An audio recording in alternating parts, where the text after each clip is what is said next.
또다시 자화자찬을 늘어놓고 있는 윤석열 정부입니다. 대통령실이 한미일 정상회담 의미에 대해 안보를 확보하고 경제를 발전시키면서 선진국을 따라잡기 위해 늘 앞만 보고 달렸는데 어느덧 돌아보니 우리가 세상의 맨 앞에 서서 미국, 일본 같은 나라와 어깨를 나란히 하면서 세계를 이끌어가는 위치에 와 있다고 깨달았다라는 말 같지도 않은 소리를 내뱉었다고 하는데요.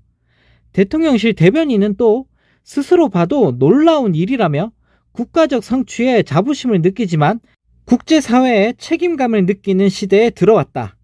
역사적 회담이었기 때문에 회담 성과를 사회 구성원과 공유하는 것도 매우 중요하다며 우리 대통령실 그리고 외교부 관련 부서에서도 홍보하겠지만 대통령이 직접 회담의 의미를 전달하는 기회도 기대한다. 주요 구성원과 공유하는 방식도 검토를 해보겠다라는 황당한 주장을 펼쳤다고 합니다. 네, 정말 어이가 없습니다. 해외는 물론이고 우리 국민 아무도 그렇게 생각을 안 하고 있는데 본인들 입으로 본인들 잘났다고 우기고 있는 꼴인데요. 네, 한편 이 소식을 접한 네티즌들은 어느덧 돌아보니 국제적 호구가 되었다. 눈 떠보니 후진국인데 뭔 소리냐. 총알바지 맨 앞이겠지. 병원 가봐야 하는 거 아닌가라며 윤석열 정부를 조롱했다고 합니다. 네, 윤석열 정부는 쪽팔림을 모르는 걸까요? 나라 살림 거덜내고 경제는 폭망시키고 무능한 외교력으로 글로벌 호구 취급받고 있는 걸 우리 국민들은 다 알고 있는데 네, 어쩜 저리 뻔뻔하게 잘난 척을 하는지 모르겠습니다. 네, 이렇게 정부가 자화자찬을 하는 사이에 대한민국 경제는 폭망하고 있습니다. 모든 경제 지표가 계속 나락을 가면서 네, 사실 뭐 더 이상 놀랄 것도 없는데요. 이렇게 꾸준하게 한결같이 처음부터 끝까지 계속 주구장창 못하면서 경제를 망치는 것도 정말 어려운 일일 텐데 그 어려운 걸 지금 윤석열 정부가 해내고 있습니다. 21일 관세청에 따르면 8월 1일부터 20일까지의 수출액이 고작 278억 5,600만 달러를 기록하면서 작년 같은 기간보다 무려 16.5%나 감소했다고 하는데요. 월간 수출액은 전년 동월 대비 기준으로 작년 10월부터 지난달까지 10개월째 줄어드는 추세라고 합니다. 네, 이뿐만이 아닙니다. 이달 1일부터 20일까지의 수입액은 314억 2,100만 달러로 27.9%나 줄었고 무역 수지는 35억 6,600만 달러 적자를 기록해 이달 1일부터 10일간 적자보다 더 늘어버렸다고 하는데요.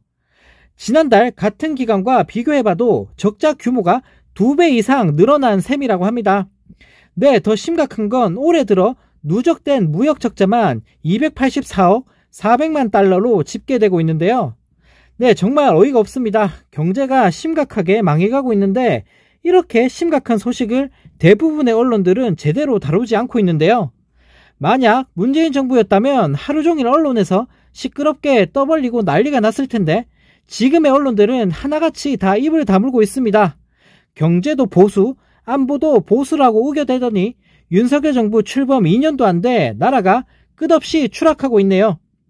네, 이런 가운데 집중호우 피해자를 수색하던 중 사망한 채모 해병대 상병 순직 사건을 재검토한 국방부 조사본부가 결국 해병대 1사단장과 여단장의 범죄 혐의는 특정하기 어렵다는 어처구니 없는 결론을 내렸다고 합니다. 사단장과 여단장의 업무상 과실치사 혐의가 있다는 해병대 수사단의 수사 결과를 뒤집어 엎은 건데요. 네, 해병대 수사단이 경찰에 이첩한 수사보고서를 회수해 재검토한 국방부가 결국 사단장 구하기를 했다는 비판이 제기되고 있다고 합니다. 네, 아무 죄 없는 해병대 전 수사단장 박정훈 대령을 보직 해임하고 오히려 항명 혐의로 수사를 진행해버리면서 국방부와 대통령실 등 외압 논란이 확산이 되고 있는데요. 네, 정말 어이가 없습니다. 이런 게 윤석열 정부가 울부짖는 법과 원칙, 공정과 상식인 걸까요? 각종 사건 사고가 계속 터지는데도 그럴 때마다 아무도 책임지려 하지 않는 윤석열 정부. 네, 이런 사람들이 나라를 이끌어가고 있다는 게 정말 믿겨지지가 않습니다.